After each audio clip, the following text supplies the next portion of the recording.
បងប្អូននេះគឺជាទស្សនវិជ្ជាថ្ងៃអង្គរសង្ក្រាន្តនៅយប់ថ្ងៃទី3បាទនៅក្នុងខេត្តសៀមរាបហ្នឹងបងប្អូនបាទឃើញថាមានមនុស្សម្នាច្រើនមែនទែនបាទជាពិសេសគឺក្មេងៗក៏ដូចជាវ័យកណ្ដាលដែលពួកគាត់ចូលចិត្តលេងជាលក្ខណៈបាញ់ទឹកប៉ាតម្សៅអីចឹងបងប្អូនគឺនៅពេញ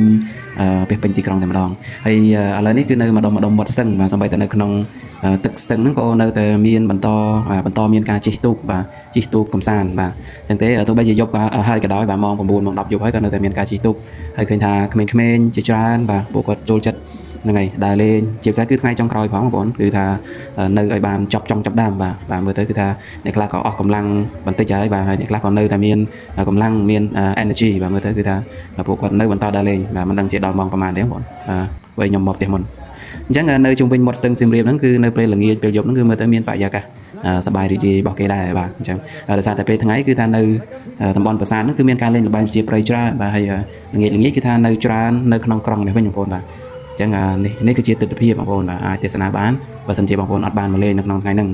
ប៉ុន្តែបើសិនជាបងប្អូនបានមកលេងថ្ងៃហ្នឹងជួយ comment មួយផងបាទមកលេងត្រង់កន្លែងណាបាទខ្ញុំដើរអត់ឃើញអត់ប៉ះសោះ